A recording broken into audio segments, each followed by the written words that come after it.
Alors, c'est bien, on s'est débarrassé du décor. Remarquez qu'on a créé un système de masquage.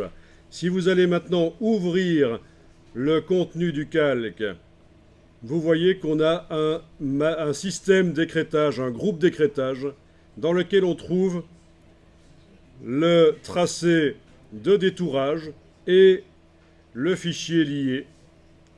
Je vous rappelle que dans les options de panneaux, dans le menu de la palette des calques, vous avez la possibilité de faire des vignettes à la manière de Photoshop en choisissant 80 pixels au lieu de petites vignettes ou médium vignettes. Donc c'est dans le menu de la palette des calques, dernière ligne, option de panneau. Et vous avez la possibilité d'avoir des vignettes plus grandes. Bien. Donc, parfois, il y a des étudiants qui me disent « Mais c'est bizarre, j'ai deux voitures. » Ben non, t'as pas deux voitures. T'as juste un calque qui s'appelle détourage, qui te montre son contenu. Et quand tu ouvres, t'as un groupe qui te montre son contenu. Et quand tu ouvres le groupe, tu as un tracé et l'image. Donc il n'y a réellement qu'une seule image là-dedans, on est d'accord, hein? Une image et un tracé de détourage.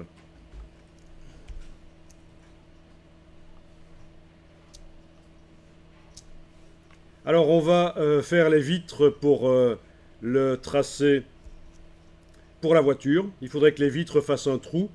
En tout cas, la vitre de devant, je voudrais qu'elle fasse un trou, plutôt que de faire le reflet du décor qui n'existe plus. Alors, il y a différentes manières de faire. On va ici procéder par l'annulation du masque d'écrêtage. C'est-à-dire qu'il va falloir faire une sélection sur le système d'écrêtage et l'annuler.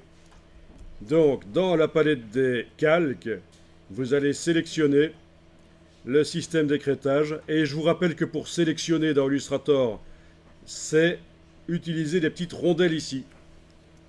Il ne faut pas cliquer sur les vignettes, ça ne sert à rien. Pour sélectionner des objets, c'est vraiment cliquer sur la rondelle. Quand elle est entourée, ça veut dire que c'est sélectionné. Vous avez sélectionné en fait le système d'écrêtage, c'est-à-dire à la fois l'image et le tracé qui sert à détourer. Quand vous avez fait ça, vous pouvez aller annuler le masque d'écrêtage par menu Objet, Masque d'écrêtage annulé, Object Clipping Mask Release. Et voilà, on revient à la situation d'avant. Donc à tout moment, on peut annuler un masque d'écrêtage en le sélectionnant et en allant dans cette option-là.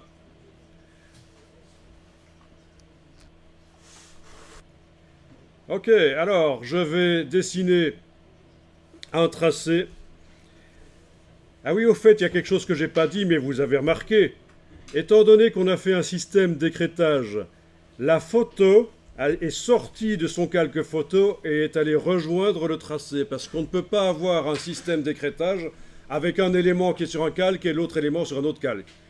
Donc Illustrator le sait que ça ne peut pas marcher comme ça, il a transporté pour vous la photo du calque photo vers le calque détourage pour que les deux éléments, la photo et le tracé, soient sur le même calque.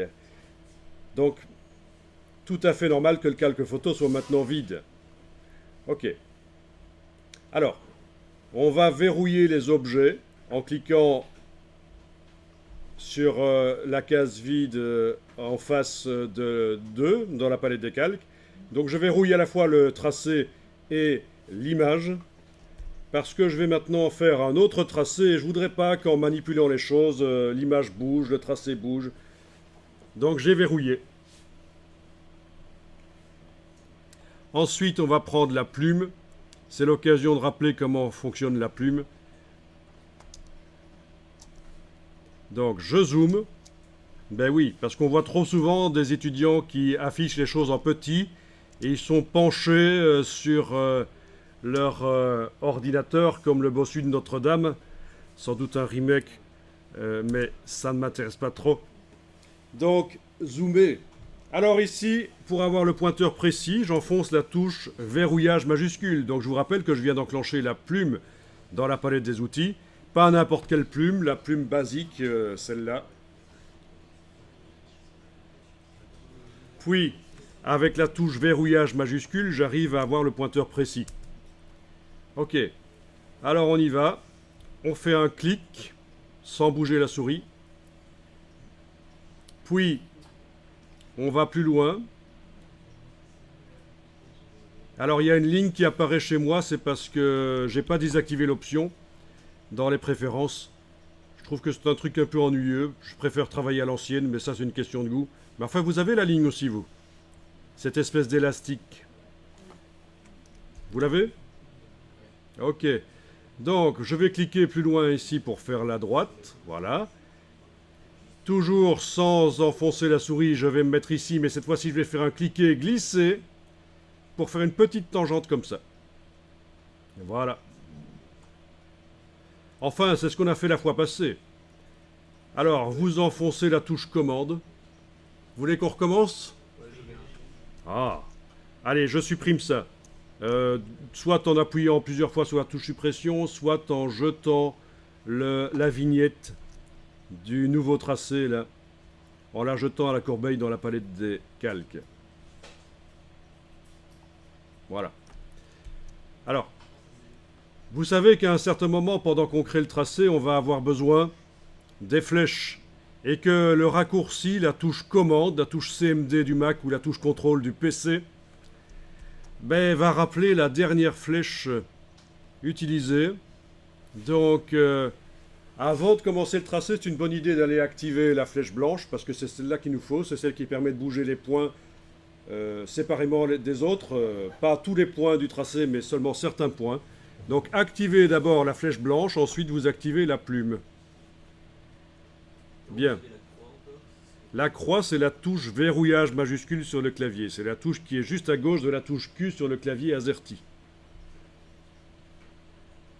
La touche Caps Lock. Alors, à cet endroit-ci, je clique sans bouger la souris, ça met un point. Sans enfoncer la souris, je vais plus loin, là. Et je vais cliquer sans bouger la souris. J'ai fait une droite. D'accord? Ça, c'est facile à faire. Ensuite, toujours sans enfoncer la souris, je vais plus loin, je vais ici. Et je vais faire un cliquer glisser, c'est-à-dire qu'on enfonce le bouton à la souris, on le garde enfoncé et on bouge. Et ça fait une petite tangente comme ça. Je lâche le bouton de la souris. Parfait. Et avec la touche CMD, sans quitter la plume dans la palette des outils, j'appelle la flèche et je prends la poignée de tangente qui est ici et je la bouge pour que la forme du tracé épouse la forme du pare-brise. Et c'est là que c'est un peu la cata chez beaucoup d'étudiants qui n'y arrivent pas. Ils font un truc comme ça. Monsieur, j'y arrive pas. Monsieur, ça marche pas. Mais non, il faut se concentrer. Faites comme les tomates dans les supermarchés, concentrez-vous. Elles y arrivent bien, elles. Voilà.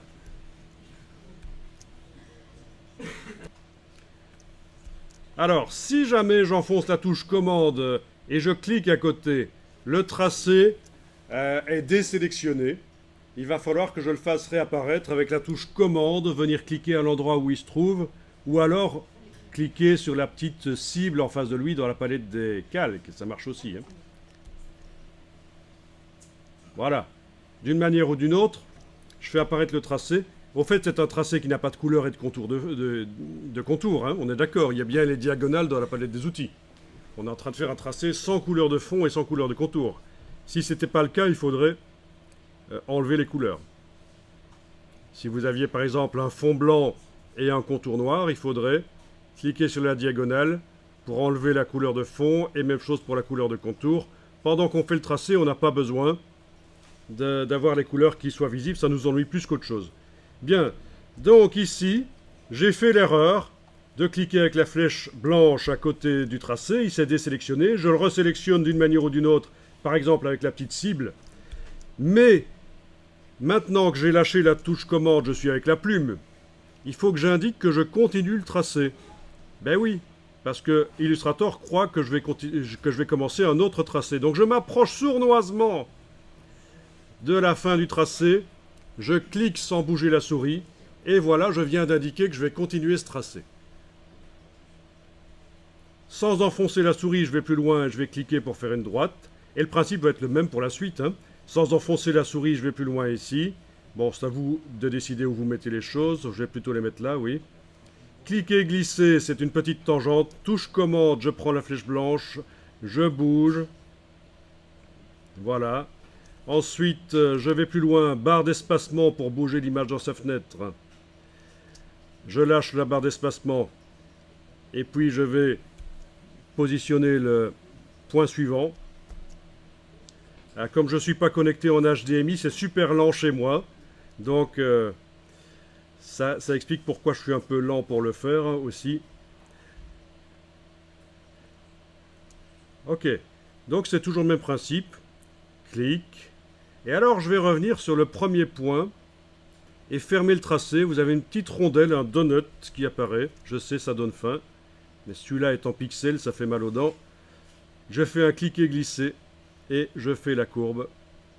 Et voilà. Et donc j'ai fait le tour du pare-brise, ce qui normalement devrait être facile pour vous parce que vous avez fait la voiture. Vous avez déjà fait tout le tour de la voiture précédemment et donc ceci c'est de la bibine.